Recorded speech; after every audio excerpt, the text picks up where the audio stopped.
Before we begin, a quick and important disclaimer. The content provided in this video is for educational and entertainment purposes only and does not constitute legal, religious, or professional counseling advice. The intersection of American civil law and Islamic religious practice is a complex and evolving field that varies significantly by state and specific community interpretation. Viewers are strongly encouraged to conduct their own due diligence and consult with qualified legal professionals and recognized religious authorities regarding their individual circumstances. We do not endorse any specific legal strategy or religious viewpoint, and the case studies discussed are intended to illustrate historical trends rather than provide a roadmap for personal action. Imagine standing in a courtroom in Northern Virginia or Southern California.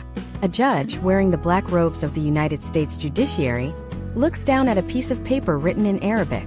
It is a marriage contract, a nikah signed years ago in a different country or perhaps in a local mosque. The judge is being asked to decide if a religious obligation known as the mahr, a mandatory gift from the groom to the bridge, is a legally binding prenuptial agreement under U.S. state law. At that moment, two worlds collide. For many American Muslims, this is not a hypothetical scenario. It is a high-stakes reality where the spiritual meets the secular, and the consequences can determine a person's financial future, their standing in the community, and their inner peace. There is a silent crisis unfolding in the living rooms of suburbia and the halls of urban community centers.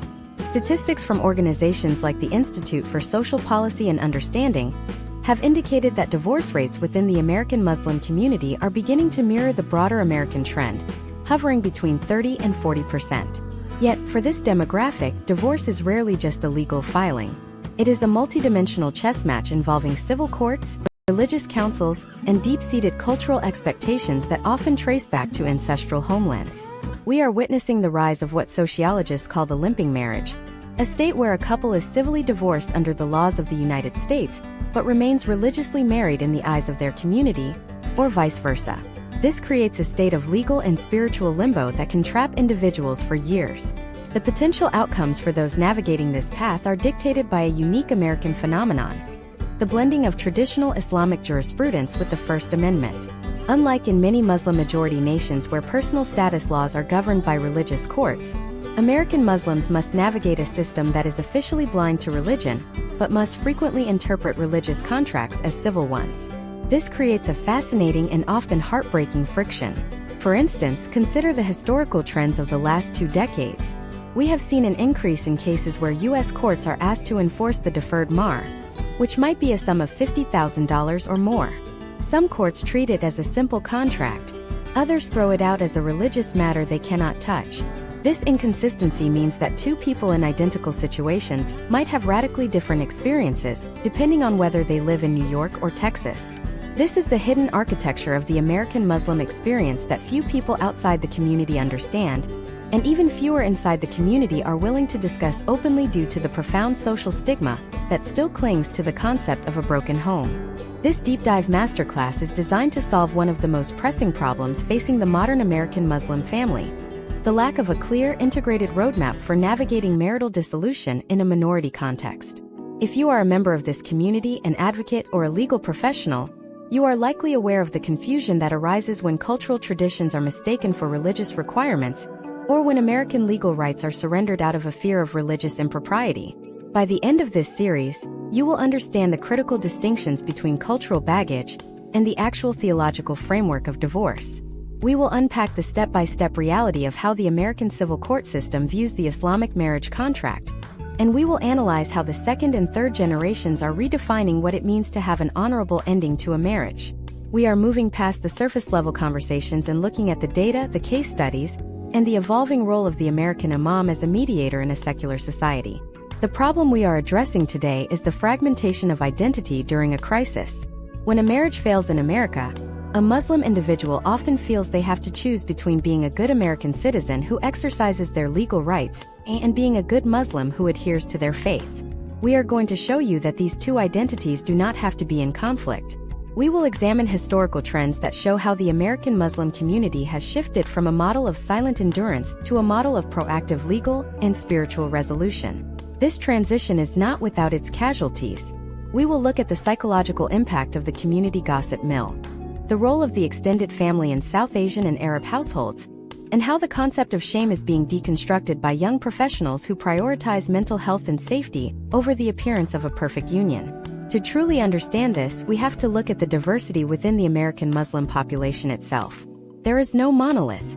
The experience of an African American Muslim family in Chicago, whose roots in the faith may go back generations, is vastly different from that of a Syrian refugee family in Michigan or a high-tech professional from Hyderabad living in the Silicon Valley. Each of these groups brings a different cultural lens to the concept of divorce. Some cultures view divorce as an absolute taboo, a stain on the entire family's honor that must be avoided at all costs, even in cases of abuse. Other cultures within the same faith view it as a practical, albeit sad, necessity that was explicitly provided for in the Quran. We are going to explore how these cultural perspectives often override the actual religious teachings, leading to situations where women are denied their right to khula or men are unfairly pressured by community leaders. We will also investigate the logistical details that most people overlook until it is too late. How do you handle the custody of children when one parent wants to raise them with a specific cultural heritage that the other parent now rejects? How do you divide assets that were acquired through a mix of American earnings and overseas inheritances? We will look at case studies where mediation failed because the mediator understood the theology but not the state law, and vice versa. This is about building a bridge between two systems. We are going to provide a deep dive into the evolution of the Sharia Council in America, bodies that attempt to provide religious divorces to complement civil ones, and the controversies that surround them. Are they a necessary service for spiritual closure, or do they inadvertently create a parallel legal system that can be used to pressure vulnerable parties? This series is your guide through the fog.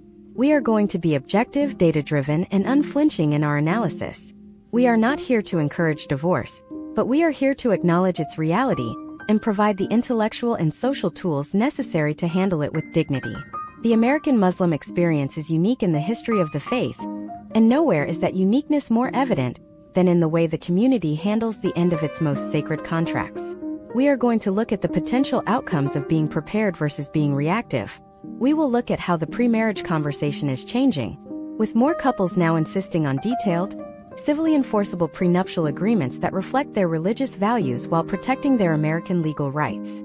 This is the future of the community, a synthesis of faith and law that is uniquely, and sometimes painfully, American. Prepare for a deep dive into the heart of the modern family, where we untangle the knots of tradition, law, and the search for a new beginning. To understand the gravity of this transition, we must first analyze the internal conflict that arises when a person realizes their marriage is over. In the United States, as we move through 2026, the process of divorce for a Muslim individual is often described as living a double life. On one side, you have the civil system, governed by state statutes, which cares about equitable distribution of assets, the best interests of the child, and the cold reality of tax filings. On the other side, you have the religious and cultural system, which cares about the state of one's soul, the honor of the family name, and the fulfillment of a contract made before a higher power.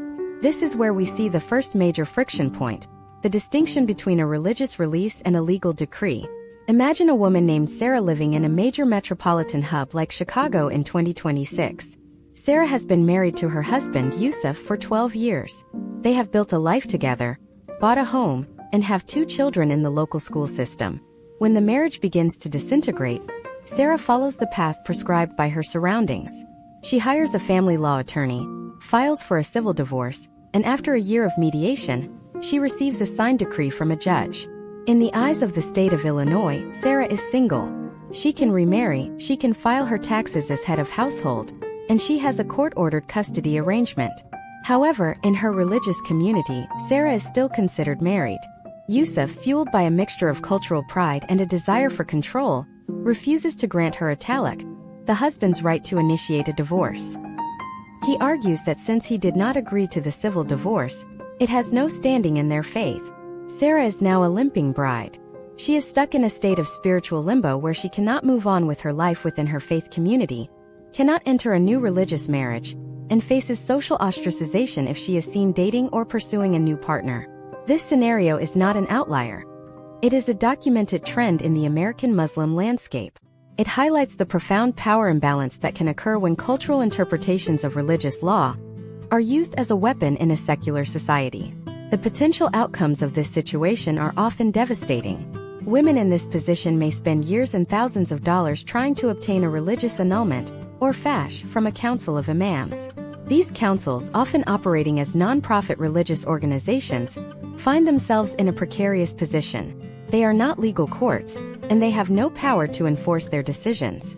If they grant a woman a religious divorce without the husband's consent, they risk being sued in civil court for interference with a contract or emotional distress. Historical trends show that many American imams have become increasingly hesitant to get involved in these cases, unless a civil divorce has already been finalized, creating a circular trap for the individuals involved. We must also look at the financial dimension of this clash, specifically the concept of the mahr. In Islamic law, the mahr is a mandatory gift given by the groom to the bride at the time of marriage. It is her property, intended to provide her with financial security. In many American nikah contracts, a portion of this mahr is deferred, meaning it is only paid in the event of death or divorce. Now, consider the case of a couple in New Jersey in 2026. The marriage contract stipulates a deferred mahr of $50,000. When they divorce, the wife asks the civil court to enforce this payment as part of the settlement. The husband's legal team argues that the mahr is a religious obligation, not a civil one, and that for the court to enforce it would be a violation of the First Amendment's Establishment Clause, which prevents the government from becoming entangled in religious doctrine. The historical trends in U.S. case law on this issue are fascinatingly inconsistent. In cases like Otatala versus Otatala, courts have ruled that if the mahr contract meets the neutral principles of law, meaning it looks and acts like a regular contract with a clear offer, acceptance, and dollar amount, the court can enforce it without ever having to interpret religious scripture. However, in other jurisdictions, judges have thrown out these claims, viewing them as purely religious matters. This creates a high-stakes lottery for American Muslims. Depending on which state you live in, your marriage contract might be a powerful financial shield or a useless piece of paper. This uncertainty leads to a significant amount of strategic maneuvering. We are seeing more couples in 2026 engaging in dual contracting, where they sign both a religious nikah and a standard American prenuptial agreement that mirrors the terms of the religious contract. This is a step-by-step evolution of how the community is learning to protect its values within the American legal framework. Beyond the legalities, we have to address the cultural pressure often referred to in South Asian communities as log kia kahenj, or what will people say. This is a powerful sociological force that often supersedes religious teaching. While the faith itself allows for divorce, the culture often treats it as a mark of failure, particularly for women. In a tight-knit immigrant community, news of a divorce travels through WhatsApp groups and social circles with lightning speed. This social surveillance creates a culture of silence. We have case studies of individuals who stayed in deeply unhappy or even abusive situations for decades simply because the cultural cost of leaving was too high. The shame is not just personal, it is perceived as a stain on the entire family tree, affecting the marriage prospects of siblings and even the standing of the parents in the mosque. By 2026, we are seeing a shift in this dynamic led by the younger generation. Millennial and Gen Z American Muslims are increasingly prioritizing mental health and personal safety over cultural appearances. They are utilizing online platforms to share their stories, breaking the taboo and creating support networks for divorcees. This has led to a rise in what some call the conscious uncoupling movement within the community, where couples work with both a therapist and an imam to end their marriage with the least amount of communal damage. They are redefining what it means to have an honorable ending, focusing on co-parenting and mutual respect, rather than the traditional scorched earth tactics that were often encouraged by extended family members. However, this transition is not seamless. The involvement of extended family remains a double-edged sword. In many cases, the parents of the couple are the primary drivers of conflict during a divorce. They may view the division of assets as a personal affront to their family's hard-earned wealth. In 2026, we still see many instances where a divorce that could have been settled amicably between two people turns into a multi-year legal battle, because the parents are providing the funding for the attorneys and demanding a win at any cost. This is the reality of the American Muslim experience. You are not just divorcing a person. You are navigating a complex web of familial expectations that span continents and generations. As we continue this masterclass, we have to ask, what happens when the mosque itself becomes a battlefield? When a couple is prominent in their local community, the divorce can split the congregation. Who gets to keep the friends? Who has to find a new place of worship? These are the practical, everyday consequences that are rarely discussed in textbooks, but define the lived experience of thousands. We are going to look closer at the role of community mediation and why it often fails in the American context. We will examine the specific challenges faced by converts to the faith, who may not have a family network to support them, and find themselves completely isolated when their marriage ends. This brings us to a critical junction in our exploration. We have seen how the law and culture collide, but we haven't yet addressed the psychological warfare that can occur when one party uses the children as a bargaining chip in the religious divorce process. This is one of the most sensitive and high-stakes areas of our deep dive. How do you protect your children from becoming collateral damage in a clash of civilizations that is happening right in their own living room? And what are the specific legal strategies being used in 2026 to ensure that religious education and cultural heritage are preserved without violating civil custody laws? The answers involve a sophisticated understanding of both the Quran and the American Family Code, and we are going to break it all down in the next part of this series. You won't want to miss how the landscape of child custody is being rewritten by a new generation of American Muslim lawyers who are fighting to keep families whole, even when the marriage falls apart. To understand the current state of child custody within the American Muslim experience in 2026, we have to look at the massive shift from traditional cultural norms to the modern legal reality of the best interests of the child standard. Historically, many Muslim-majority cultures followed a framework where the mother would have custody, or had Hannah, until a child reached a certain age, often 7 for boys and 9 or puberty for girls, at which point custody might transition to the father. However, in the United States, the civil court system does not recognize these age-based religious formulas. Instead, judges look at a variety of factors to determine what will best serve the child's stability, health, and development. This is where the tension begins, and in 2026, it is where some of the most sophisticated legal battles are being fought. Imagine a scenario in a family court in Houston, Texas. We have a father named Omar and a mother named Layla. They are going through a high-conflict divorce. Omar comes from a traditional background and argues that according to his cultural and religious understanding, their 10-year-old son should now be living primarily with him to learn the responsibilities of manhood and the specifics of their faith. Layla, however, has been the primary caregiver and argues that the son's school, friends, and psychological stability are tied to her home. In 2026, we are seeing American Muslim lawyers move away from arguing religious doctrine in these rooms. Instead, they are utilizing the language of secular psychology to achieve the same ends. Omar's lawyer might not mention had Hannah at all. Instead, they might present expert testimony on the importance of father-son bonding for the identity development of minority youth in a postmodern American landscape. This is a strategic pivot. By framing a religious or cultural preference as a psychological necessity, they are able to navigate the secular court system without triggering First Amendment concerns about religious entanglement. This brings us to one of the most critical developments of this decade, the religious parenting plan. In the past, custody orders were often vague, simply stating that the parents would share joint legal custody. But in 2026, we are seeing 20-page documents that detail every aspect of the child's upbringing to prevent future litigation. These plans cover everything from specific dietary requirements, such as a halal diet, to the exact schedule for religious holidays like Eid al-Fitr and Eid al-Adha. They might even specify which mosque the child will attend or which weekend school they will be enrolled in. The potential outcomes of having such a detailed plan are significantly more stable than the alternative. Without these specifics, every Friday prayer or Sunday school session becomes a potential flashpoint for a return to court. However, there is a darker side to this struggle that we must address: the use of religion as a tool for parental alienation. In some case studies from the last few years, we have seen parents attempt to portray the other as a bad Muslim to gain leverage in custody hearings. Imagine a father telling a judge that the mother is not fit because she no longer wears a headscarf, or because she has started attending a more liberal mosque. Conversely, a mother might argue that the father has become radicalized or overly restrictive, making the environment unsafe for the children. In 2026, judges are increasingly weary of these arguments. Courts are generally prohibited from deciding which version of a religion is correct. They focus on whether a parent's behavior creates a tangible risk of harm to the child.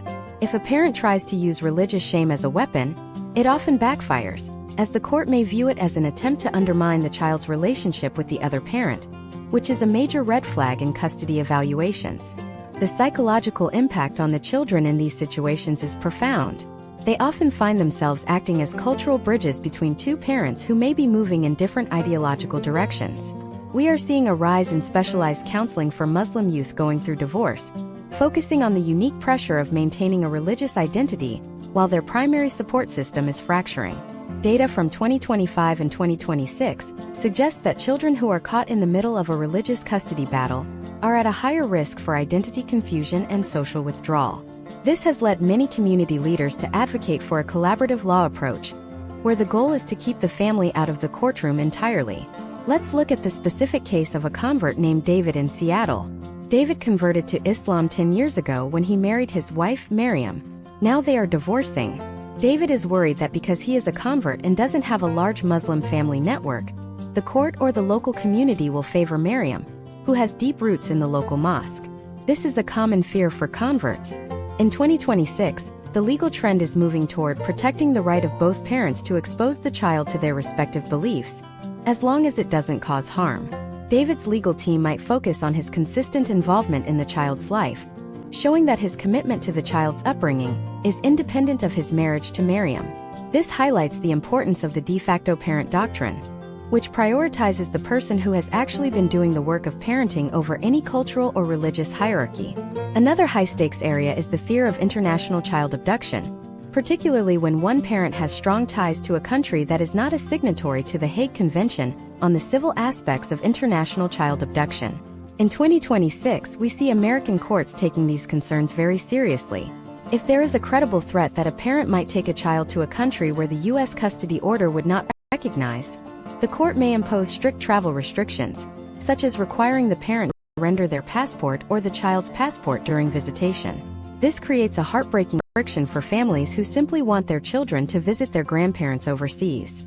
The historical trend shows that while these measures are intended to protect the child, they can also become tools of control used by one parent against the other, further isolating the children from their extended family and cultural heritage. To navigate this, many families are turning to the role of the guardian ad litem (GAL), a court-appointed individual whose job is to represent the best interests of the child. In 2026, there is a growing demand for GALs who have cultural competency in the Muslim community. A GAL who understands the importance of maintaining ties to both the American identity and the Islamic heritage can be a powerful advocate for a balanced custody arrangement. They can see past the accusations of being a bad Muslim and focus on whether the child is thriving in school, has a healthy social life, and is emotionally secure. We also have to consider the role of the mosque itself in these custody disputes. In some communities, the mosque has attempted to act as a neutral ground for supervised visitations or exchanges. However, this can be problematic if the mosque leadership is not trained in domestic relations, or if they show bias toward one family. The step-by-step reality for many in 2026 is that they are moving away from the mosque as a legal arbiter and toward professional mediation services that specialize in cross-cultural family law. These mediators understand the nuances of the faith, but operate within the framework of the American legal system. The evolution of these legal strategies is not just about winning a case. It's about preserving the long-term health of the community. When a divorce is handled poorly, it doesn't just affect the couple. It ripples through the children and the extended family for decades. By integrating religious values into secular legal documents, the 2026 generation of American Muslims is attempting to create a new model for family resilience. But even with the best legal documents and the most skilled mediators, there is one factor that can derail everything: the division of wealth and the concept of financial justice. As we move forward, we have to look at the massive complexity of the financial side of divorce.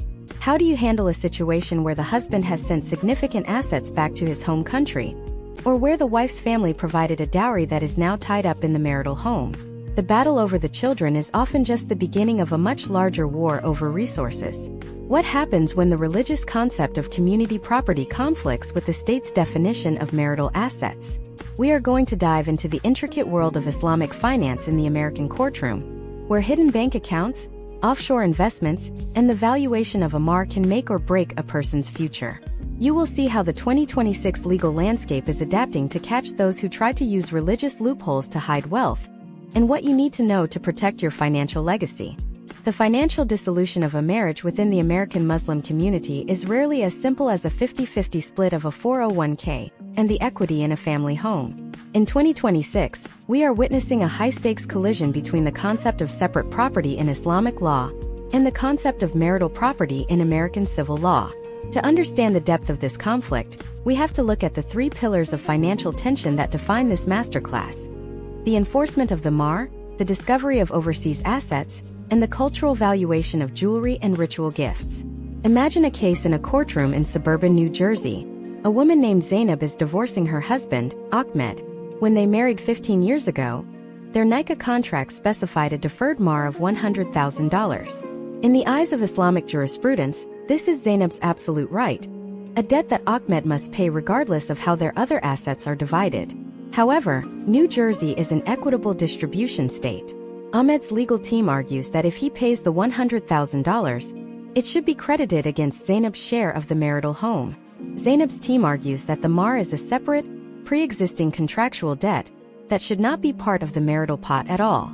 Historical trends show that this is where many cases stall for years. In 2026, judges are increasingly looking at the specific language of the nikah.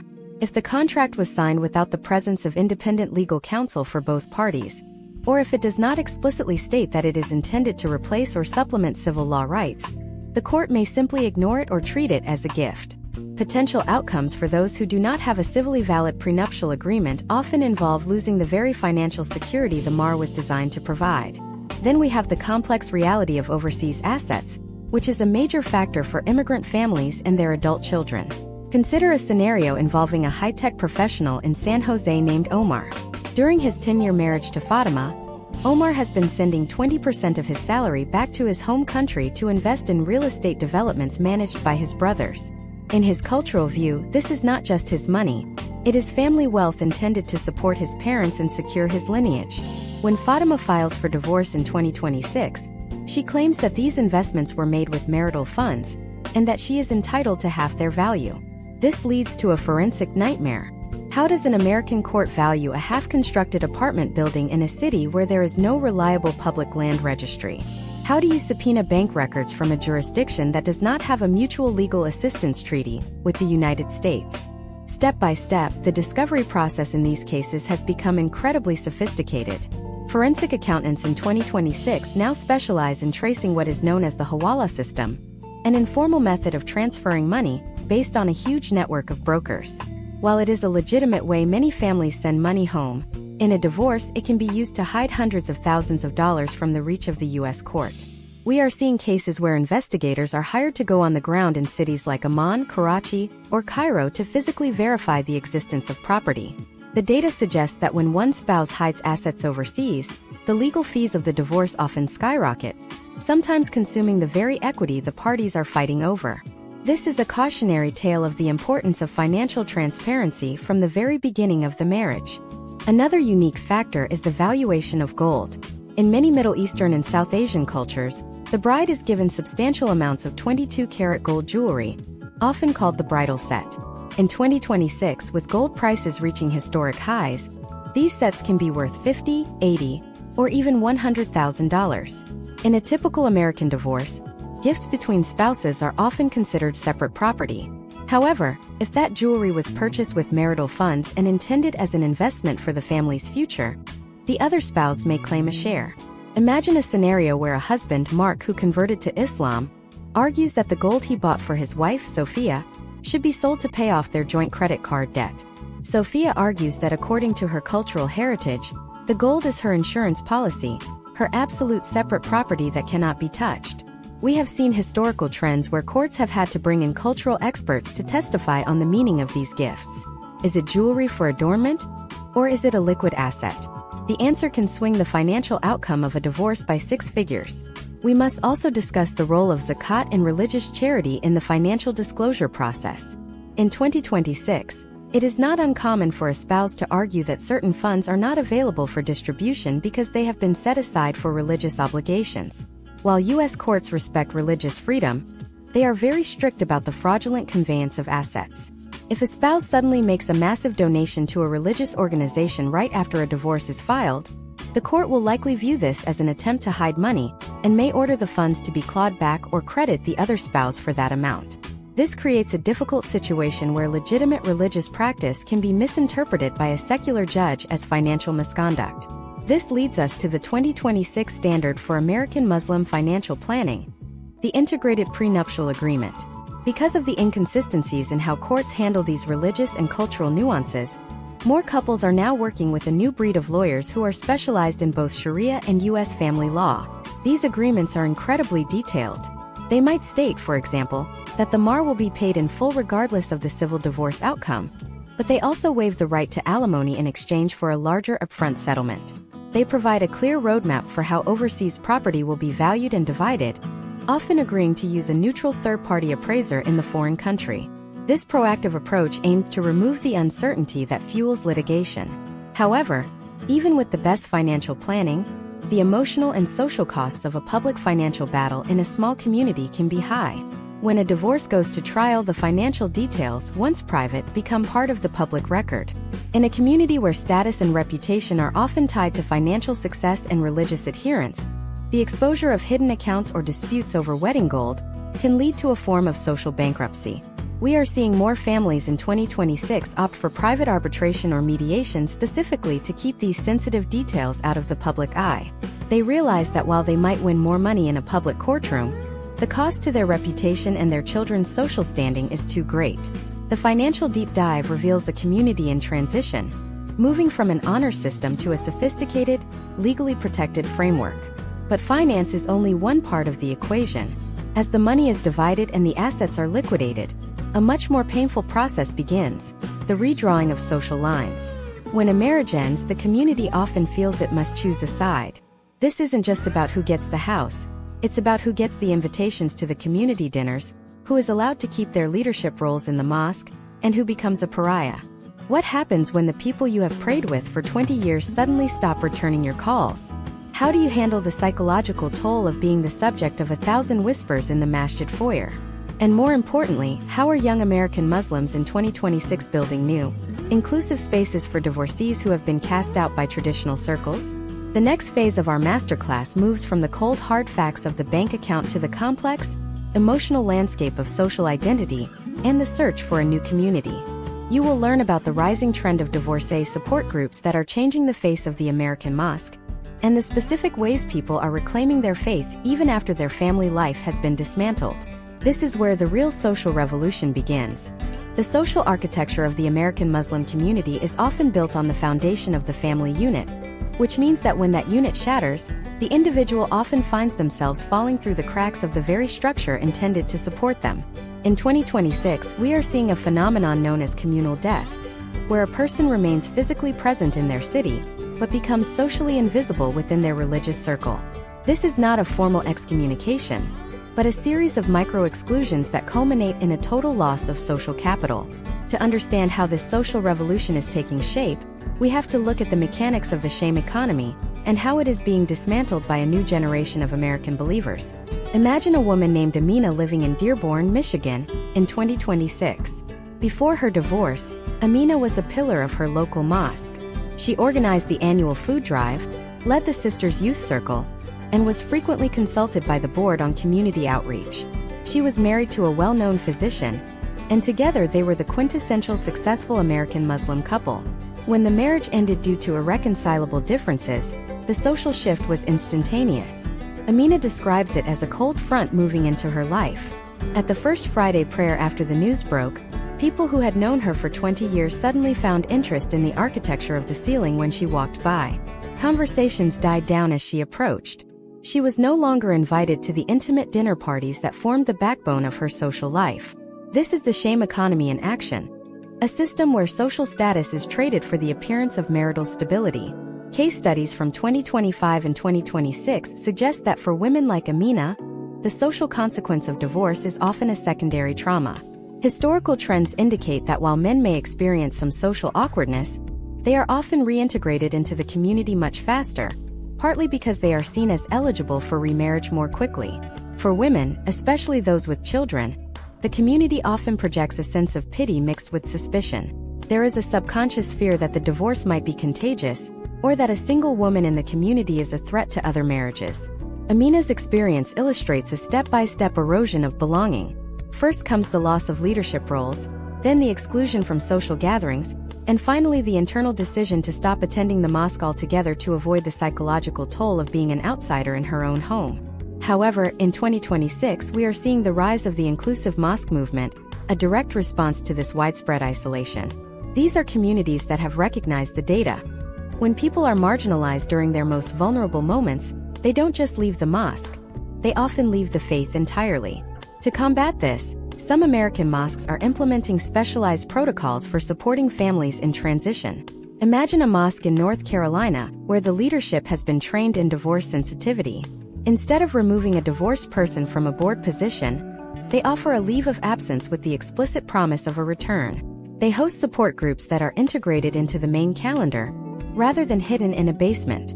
This is a radical shift in the social hierarchy, moving from a model of exclusion to one of active stewardship. We also have to analyze the specific challenges faced by men in this social revolution. Let's look at a case study involving a man named Michael, a convert to the faith living in Atlanta in 2026. For Michael, the mosque was his entire support system. He didn't have the deep-rooted family ties that many born Muslims have. When his marriage to a woman from a prominent immigrant family ended, he found himself completely untethered. Because his social circle was tied to his wife's extended family, the divorce meant he lost his friends, his business connections, and his sense of identity. Historical trends for converts show a high rate of what is called mosque hopping, where individuals move from one community to another to escape the shadow of their past. Michael's story highlights the need for what sociologists call third spaces, environments that are neither home nor the traditional mosque, where individuals can find spiritual connection without the weight of communal judgment. This has led to the birth of the social revolution mentioned earlier, the rise of digital and hybrid support networks. In 2026, apps and online forums specifically for American Muslim divorcees have become a lifeline. These platforms provide a space for individuals to discuss everything from the ethics of dating as a single parent to the theological questions surrounding their status. These are not just gripe sessions. They are sophisticated communities that provide step-by-step guidance on navigating the civil and religious landscape. They offer referrals to lawyers who are culturally competent and therapists who understand the nuances of the faith. This is a decentralized form of community building that bypasses the traditional gatekeepers of the mosque. Step by step, these networks are changing the narrative. They are moving the conversation from one of failure to one of growth. Potential outcomes of this shift include a more resilient community where the stigma of divorce is replaced by a culture of mutual support. Data from 2026 shows that individuals who participate in these support groups are 40% more likely to remain active in their faith compared to those who try to navigate the social fallout alone. This is because these groups provide a framework for reclaiming the faith as a personal relationship with the divine, rather than a performance for the community. We must also consider the role of the children in this social shifting. In many traditional circles, there is a concept of the aura of divorce that clings to the children of a broken home. There is a historical trend of families being hesitant to allow their children to marry someone whose parents are divorced, fearing that the lack of a two-parent model will make them more likely to divorce themselves. In 2026, young professionals are actively fighting this stigma. They are having open conversations about the reality of their upbringing, arguing that witnessing a healthy, respectful divorce can be more beneficial than growing up in a high-conflict marriage. They are redefining marriageability based on emotional intelligence and character rather than family history. Imagine a community forum in a suburb of Dallas where a group of 20-somethings is discussing this very issue. They are challenging the elders, pointing out the hypocrisy of a community that preaches compassion but practices social shunning. This is the heart of the social revolution. It is an intergenerational dialogue that is forcing the community to look in the mirror. They are asking, what is the purpose of the mosque if not to be a sanctuary for the brokenhearted? This movement is not just about divorce. It is about the broader question of what it means to be a community in the 21st century. As these new spaces emerge, we are seeing a diversification of the American Muslim identity. People are finding that they can be divorced, be a single parent, and still be a leader and a spiritual beacon. The social revolution is creating a more inclusive, empathetic, and ultimately more honest community. But even as the social landscape begins to soften, there remains a massive unresolved question that haunts many who have navigated this path. The question of spiritual reconciliation. How do you reconcile the feeling of being rejected by a religious community with the teachings of the religion itself? What happens when the very people who claim to represent the divine are the ones causing the most pain? This is where we move from the social into the deeply personal, theological. We are going to look at the silent crisis of spiritual trauma and the specific ways people in 2026 are rebuilding their relationship with God after the community has let them down. We will explore the concept of a spiritual divorce, how to let go of the pain of the past without letting go of the faith that once defined you. The next part of our deep dive explores the psychological and theological journey of healing, and the surprising ways that the experience of divorce can actually lead to a deeper, more authentic spiritual life. Don't miss the exploration of the internal revolution that is happening alongside the social one. The transition from the public battlefield of the courtroom to the private sanctuary of the prayer rug marks the beginning of the internal revolution. In the American Muslim experience of 2026, the psychological and spiritual recovery from divorce is often more arduous than the legal process itself. This is because the individual must untangle their relationship with the divine from their relationship with a community that may have turned its back on them. To navigate this, one must first confront the most pervasive theological myth that haunts the divorced mind: the idea that divorce is an inherent spiritual failure. For decades, many in the community have been raised with the heavy weight of a specific narration suggesting that of all lawful things, divorce is the most hated by God. However, by 2026, a new wave of American scholars and pastoral counselors are providing a necessary correction to this perspective. They are highlighting the historical trends of the early Muslim community, where divorce was not uncommon and did not carry the lifelong stigma it does today. They point to the fact that several of the companions of the Prophet were divorced and remarried multiple times, yet their standing in the community remained untouched. This historical context is vital for the internal revolution because it allows the individual to stop viewing themselves as a spiritual outlier. Imagine a man named Marcus in Minneapolis in 2026. Marcus is a second-generation American Muslim who spent 15 years trying to save a marriage that had become emotionally vacant. When the divorce finally happened, his primary struggle wasn't the division of the bank accounts, it was the silence of his prayer. For years, his faith had been tied to his role as a husband and a father. He led the family in prayer, he drove everyone to the mosque, and he was the patriarch. Without that structure, Marcus felt like a ghost. He began to skip the Friday prayers because he felt like a fraud. This is the silent crisis of identity. The internal revolution for Marcus begins when he realizes that his relationship with God is not mediated by his marital status. This is a step-by-step process of reclaiming the faith as an individual. Marcus eventually finds a small study circle that focuses on the concept of tawakkul, or radical trust in God, specifically during times of loss. This shift from communal performance to individual sincerity is the hallmark of the 2026 spiritual recovery model. A critical and often misunderstood component of this spiritual journey is the iddah, or the waiting period. In the American context of 2026, the iddah is being reimagined not as a restriction, but as a mandatory period of emotional and spiritual decompression. Traditionally, this 3-month period, or until the end of pregnancy, served to clarify paternity and allow for potential reconciliation. But in a modern secular society where DNA tests are instant and civil divorces take months or years, the iddah has taken on a new psychological dimension. Imagine a woman in a high-powered corporate job in Brooklyn named Jasmine. When she begins her iddah in 2026, she uses this time as a structured period of reflection. Step by step, she works with a faith-based therapist to process the grief. The iddah provides a theological boundary that says, you do not have to move on yet. You are in a protected state of transition.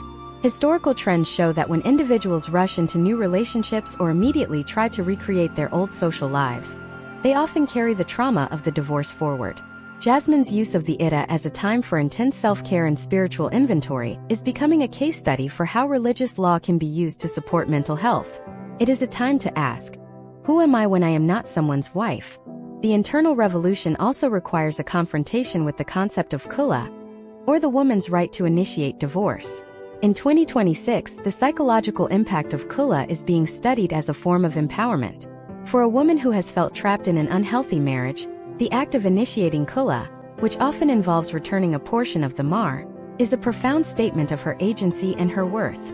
It is a theological recognition that her peace of mind and her spiritual well-being are worth more than financial assets. We are seeing data from 2025 and 2026 suggesting that women who initiate divorce through the religious framework of khula, even after obtaining a civil divorce, report a higher sense of spiritual closure and a faster rate of psychological healing. They feel they have settled their accounts with God, which allows them to move forward without the lingering shadow of religious guilt. However, the path to spiritual reconciliation is often blocked by what is now recognized as religious trauma. This occurs when community leaders or family members use religious language to guilt or shame the individual. In 2026, the American Muslim community is finally developing the vocabulary to address this. We are seeing the rise of specialized workshops at national conferences like ISNA or ICNA that focus on faith-based trauma. These sessions provide case studies of individuals who were told that their prayers would not be accepted because they divorced, or that they were being punished by God with a broken home.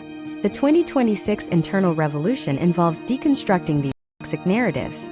It involves a sophisticated understanding of Rahma, or divine mercy, as the overarching principle of the faith.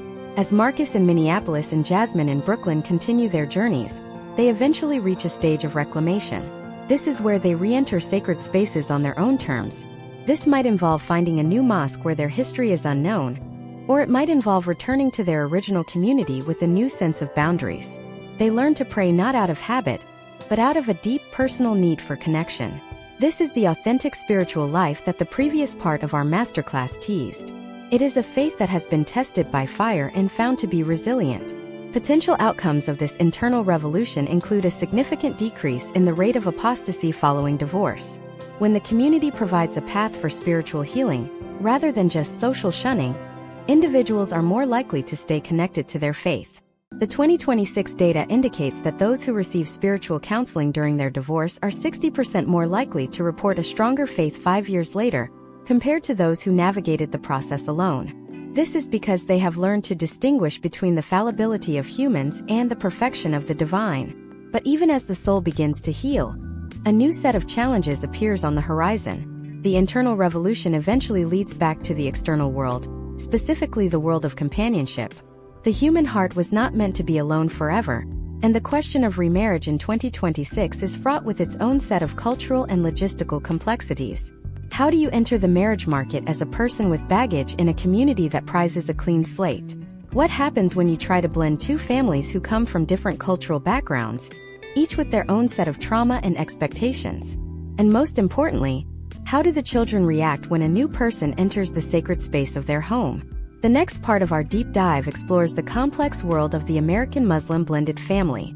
We will look at the rise of niche matrimonial apps for divorcees, the role of the step-parent in Islamic law, and the case studies of families who have successfully navigated the transition from a broken home to a blended one. You won't want to miss the tactical details of how to rebuild a life without repeating the mistakes of the past. The journey into remarriage for the American Muslim in 2026 is often described as a second adolescence, but one weighted with the heavy armor of experience and the logistical complexity of a small army. When the initial dust of a divorce settles, a new and perhaps even more daunting challenge emerges: re-entry into a marriage market that has significantly evolved over the last decade. In the United States today, the traditional model of the auntie-led matchmaker is being systematically replaced by high-data matrimonial applications, but for the divorcee, these digital spaces are fraught with unique hurdles. Consider a scenario in 2026 involving a man named Robert, a 40-year-old software architect in Phoenix who converted to Islam in his 20s.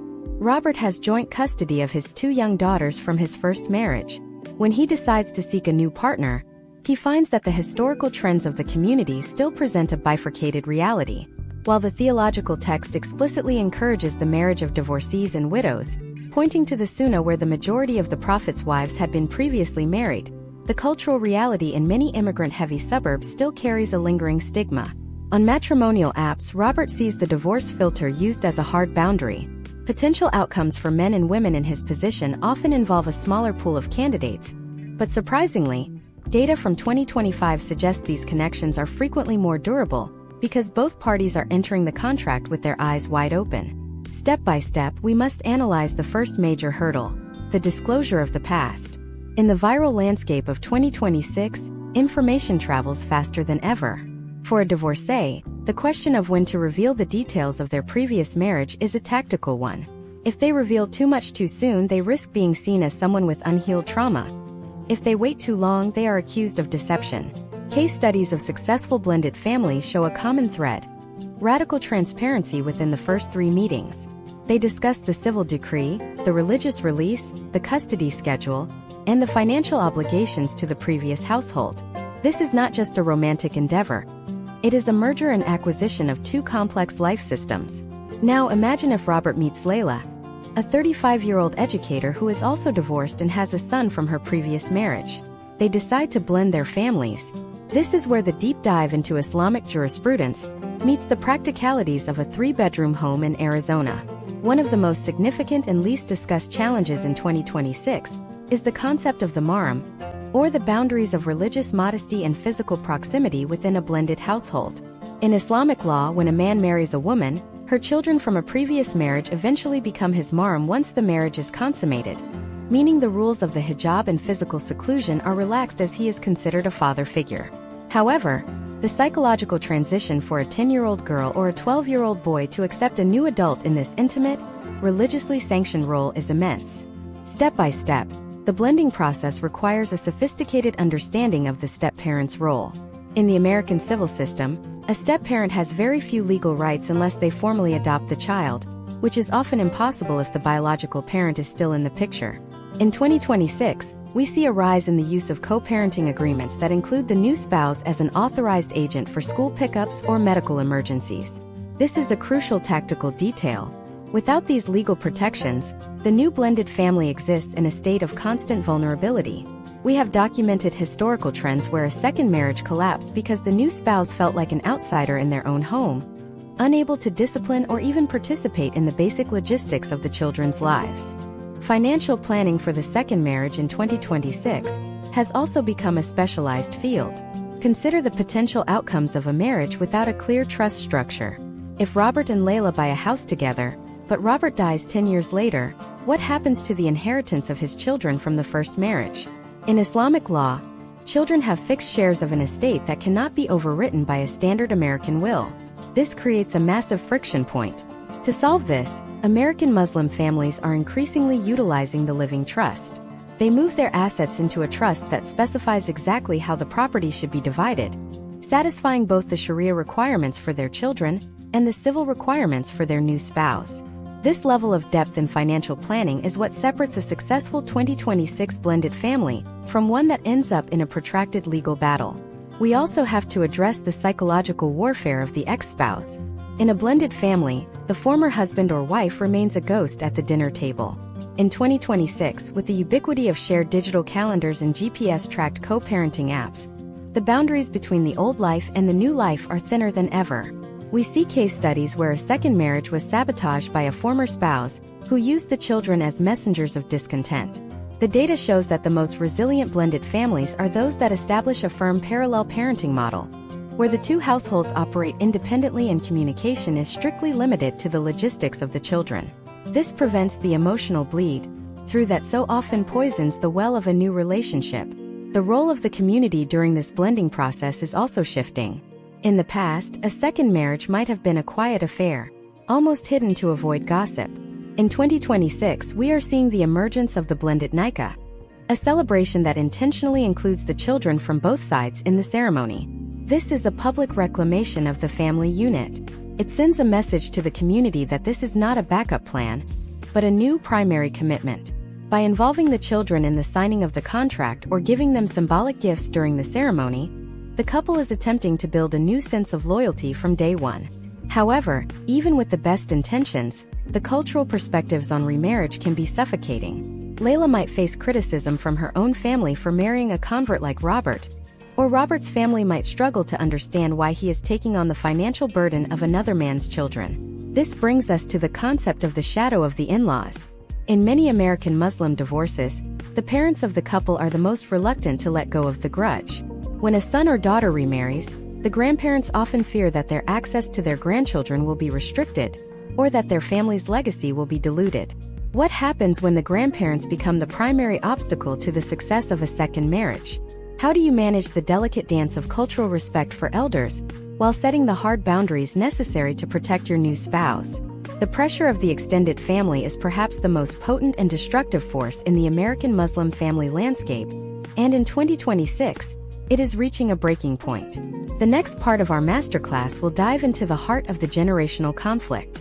We will examine the role of the mother-in-law and the father-in-law in the aftermath of a divorce, the phenomenon of the toxic grandparent, and the specific strategies second-generation Americans are using to reclaim their autonomy without losing their heritage. You will see how the war for the soul of the family is being fought not in the courts, but in the living rooms of the suburbs, and what it takes to win your independence. The battle for independence within the American Muslim family does not begin in a lawyer's office. It begins at the dining room table, under the heavy gaze of parents who view a child's divorce as a personal referendum on their own success. To understand the generational war currently unfolding in the suburbs of Northern Virginia, Dallas, and Orange County in 2026, we have to look at the concept of collective honor versus individual autonomy. In many immigrant-based cultures, the family is seen as a single organism. When one part of that organism decides to detach through divorce, the elders often perceive it as a life-threatening wound to the entire lineage. This is why the interference of in-laws and parents is not merely a social nuisance. It is a structural barrier to a clean legal and spiritual break. Imagine a scenario in 2026 involving a young woman named Nadia, a second-generation American attorney living in a quiet suburb of Atlanta. Nadia is married to James, a man who converted to the faith several years ago. When their marriage begins to fail due to fundamental differences in lifestyle and communication, the primary resistance does not come from James. It comes from Nadia's parents. To them, James was a trophy of their daughter's successful dawah, and their own status as a welcoming, pious family.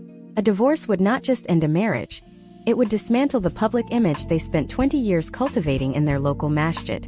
Historical trends show that for many families in this demographic, the fear of log kia kahenj, the South Asian concept of what will people say, is a more powerful motivator than the actual well-being of the couple.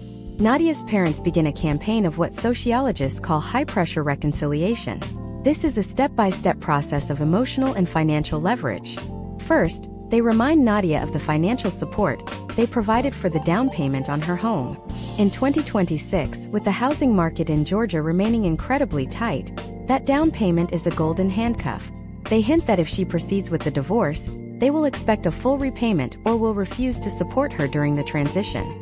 This is a common case study in the American context. Parents using their accumulated wealth as a tool for marital preservation.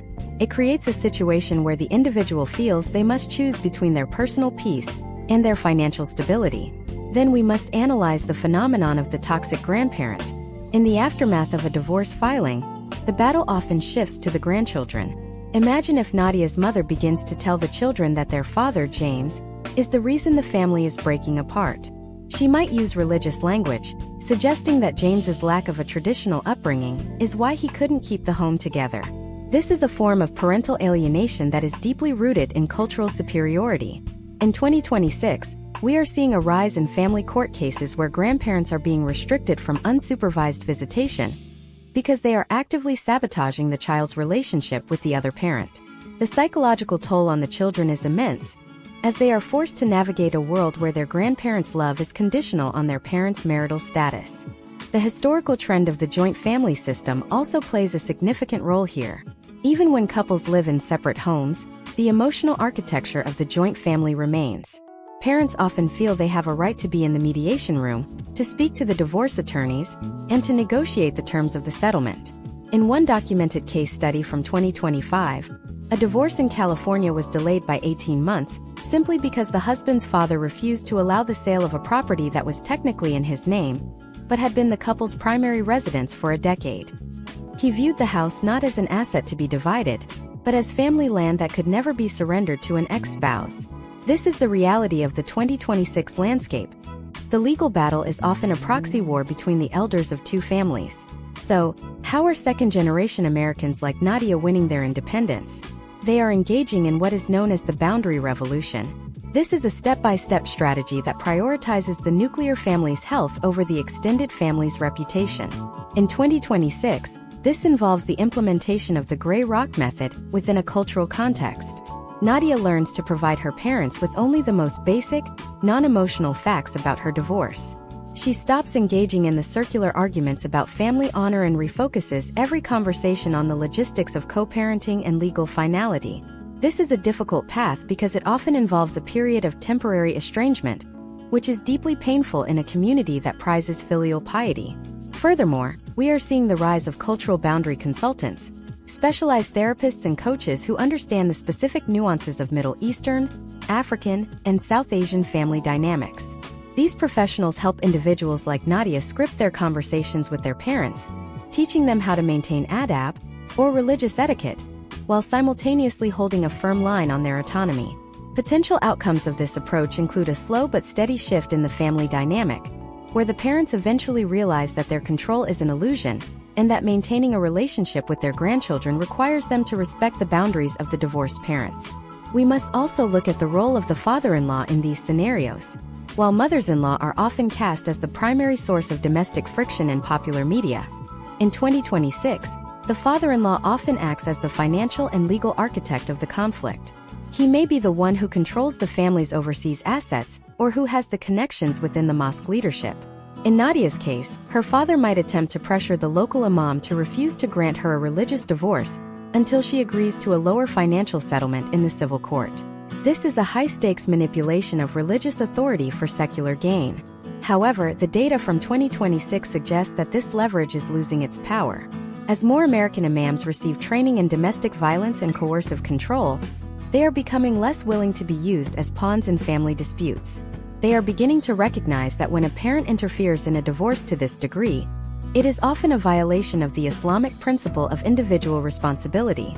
The revolution is moving toward a model where the mosque acts as a protector of the vulnerable, rather than a gatekeeper for the powerful.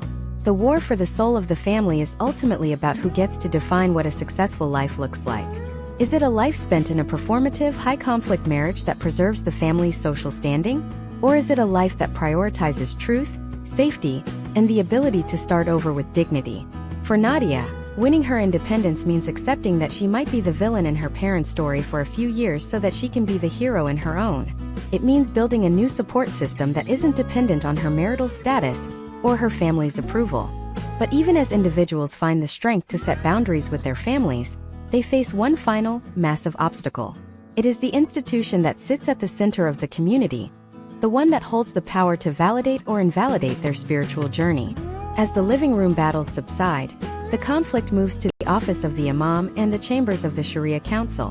What happens when the person you look to for spiritual guidance is the very person telling you that your desire for independence is a sin? Can the American Sharia Council truly provide justice in a secular society? Or is it an outdated institution struggling to remain relevant in a world it no longer understands? In the next part of our masterclass, we are going to go behind the closed doors of the religious arbitration process. We will look at the controversies surrounding the modern American Sharia Council, the movement for female-led religious mediation, and the radical ways the 2026 generation is bypassing traditional authority altogether to find their own path to God. You will see why the most important part of your divorce may not be what happens in court, but what happens in the heart of the mosque. To step inside the office of an imam in 2026 to discuss divorce is to enter a space where centuries of tradition are being forced to reconcile with the fast-moving reality of American civil life. This is the heart of the mosque, a room usually reserved for counsel and prayer, but during a marital collapse, it transforms into a quasi-judicial chamber. In the United States, we are seeing a profound shift in how religious authority is exercised. For decades, the imam was often the sole arbiter, but today the rise of organized Sharia councils, formal bodies of scholars who provide religious arbitration, has created a complex dual-track system that every American Muslim must navigate. Imagine a man named Malik in a sprawling suburb of Houston, Texas. It is 2026, and Malik has already been through the grueling process of a civil divorce. He has a paper from a Texas judge declaring him single, but in his heart and in the eyes of his community, he feels the weight of an unfinished spiritual obligation. He goes to his local mosque to finalize the religious divorce, only to find that the process is not as simple as uttering a few words. Malik finds himself in a mediation session where the imam is asking for the details of the civil settlement. This is a massive departure from historical trends.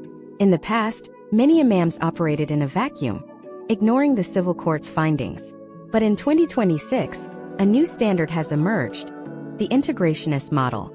Modern imams now often refuse to process a religious divorce until a civil decree is issued, specifically to prevent a situation where one spouse uses religious law to circumvent the civil court's rulings on child support or asset division. The potential outcomes for someone like Malik are now dictated by the sophistication of the counsel he approaches. We are seeing the professionalization of bodies like the Assembly of Muslim Jurists of America and local Sharia councils in major hubs like Chicago and New York. These councils have adopted a step-by-step protocol that mirrors civil discovery. They ask for bank statements, they interview family members, and they utilize domestic violence screening tools developed by secular nonprofits. This is a response to a documented historical trend, where religious mediation was often criticized for being biased toward the husband or for pressuring women to return to abusive situations in the name of family unity. In 2026, the data indicates that councils that include licensed mental health professionals in their mediation process have a 50% higher rate of successful, non-litigious resolutions. However, the most controversial aspect of religious authority in 2026 remains the issue of the limping marriage. Imagine if Malik's ex-wife, Sarah, was the one seeking the religious divorce, but Malik refused to grant the talaq out of spite or as a bargaining chip for more parenting time.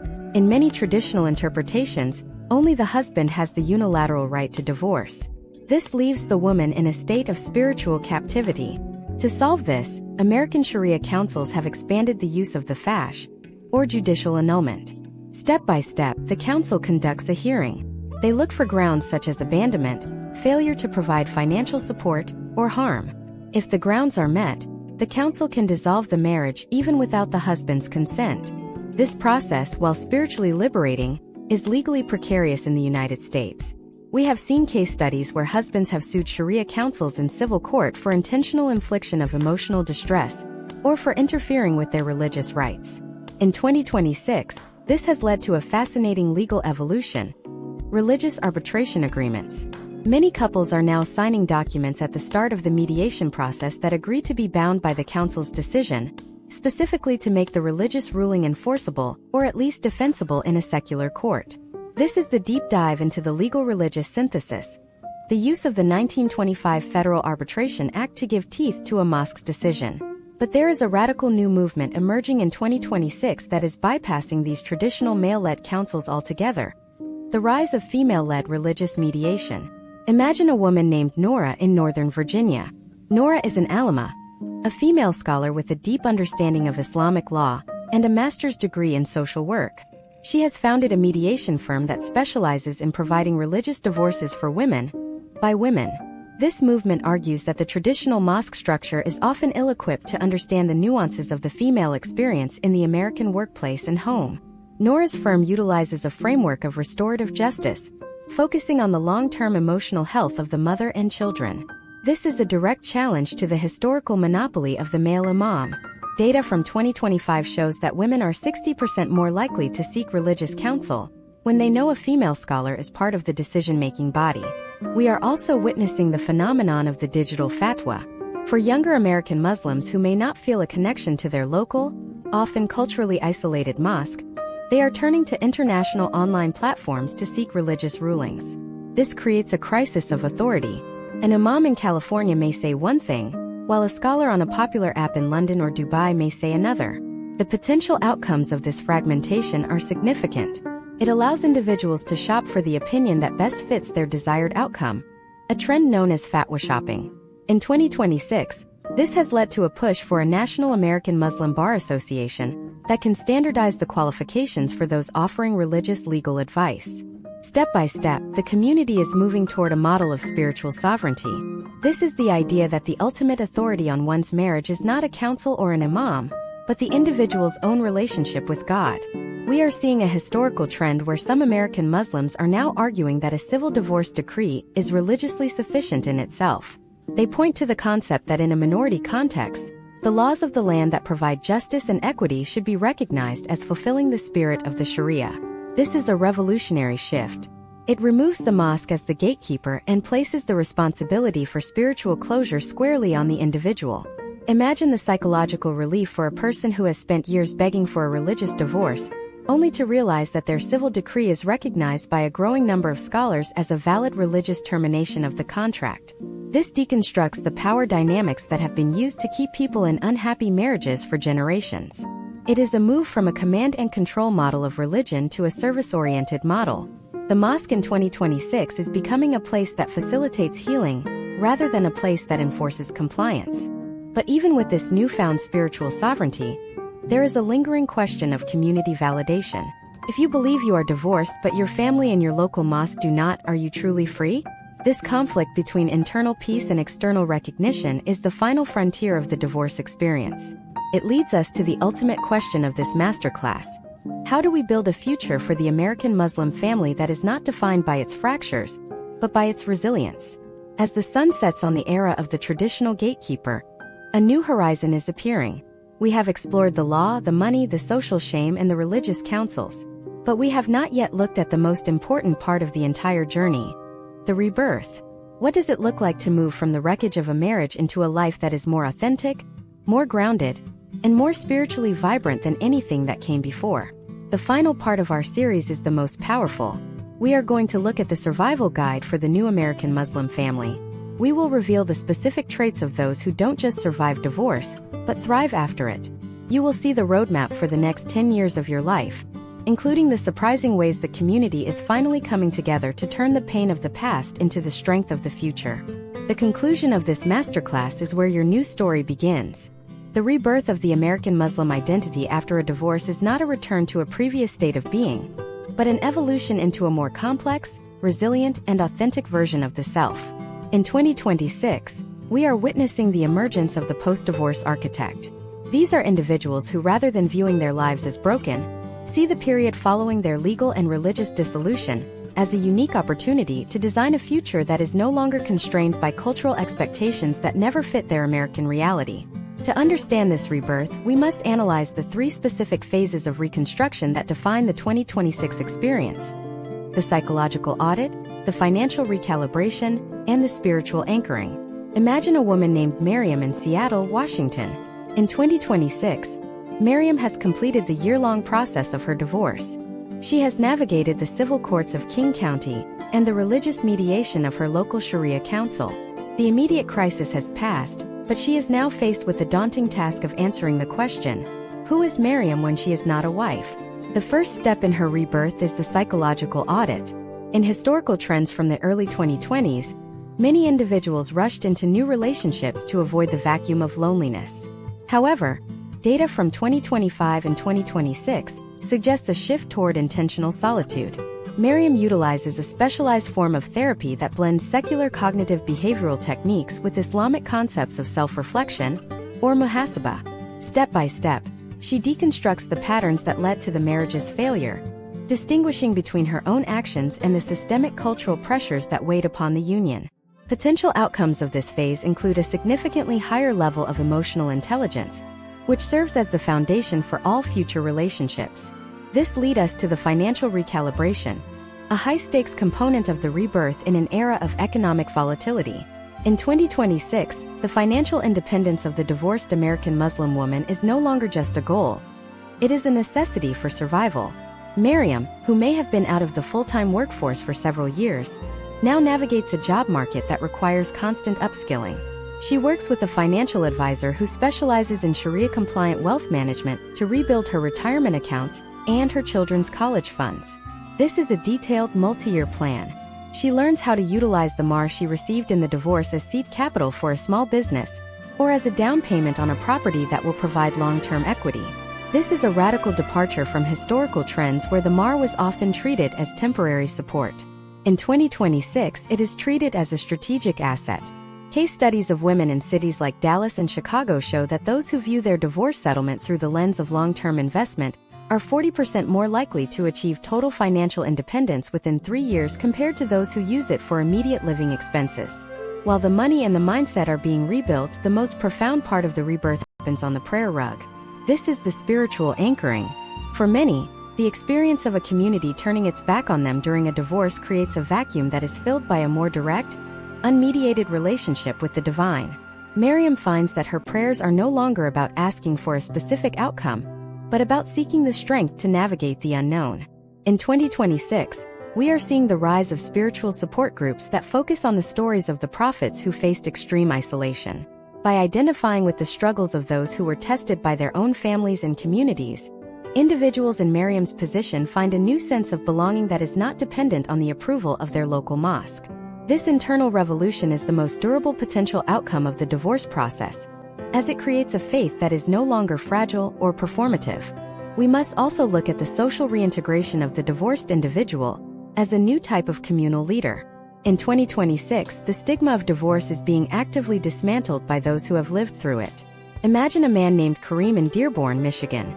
Kareem is a divorced father who has successfully navigated a complex co-parenting arrangement for 5 years. Instead of hiding his history, he becomes a mentor for younger men in his community who are struggling in their marriages. He provides a roadmap for how to handle conflict without resorting to the toxic cultural patterns of previous generations. He teaches them the importance of the integrated prenuptial agreement and the necessity of prioritizing the mental health of children over the pride of the extended family. This is the rebirth of the community itself. By transforming his personal struggle into a resource for others, Kareem is part of a historical trend where the survivor becomes the architect of a healthier social structure.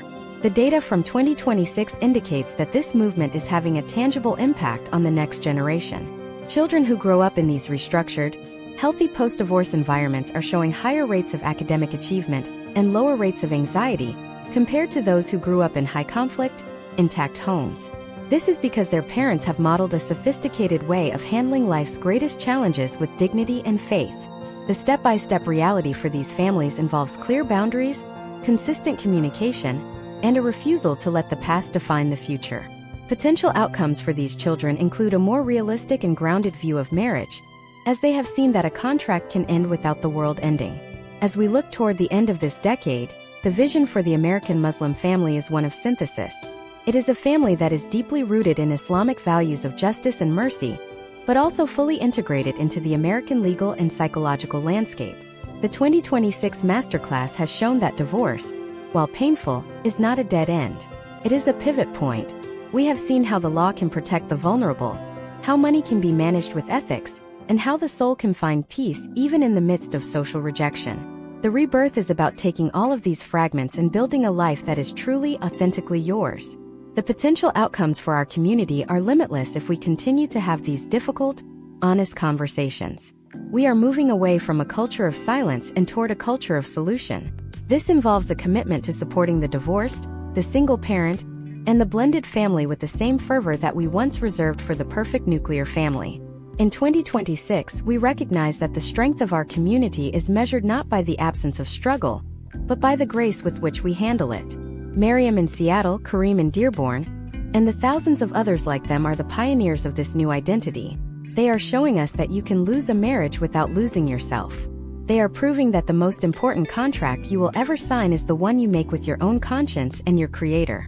The roadmap we have laid out over these 10 parts is not just a guide to divorce. It is a guide to resilience. It is a reminder that every ending is a prologue to a story that has yet to be written. This marks the end of our deep dive masterclass on cultural perspectives on divorce in Islam in America. We have covered the legal hurdles, the financial traps, the social pressures, and the spiritual triumphs. But the conversation does not end here. The landscape is constantly changing, and the strategies of 2026 will evolve into the standards of 2030. What are the emerging trends in digital religious mediation that we are just beginning to see? How will the next generation of American-born imams further redefine the concept of marital justice? And most importantly, how will you take the insights from this series and apply them to build a more resilient life and a more compassionate community? The next chapter of this journey is already unfolding, and we will be there to break it down step by step in our upcoming series on the future of the global Muslim family. The revolution of the heart has only just begun.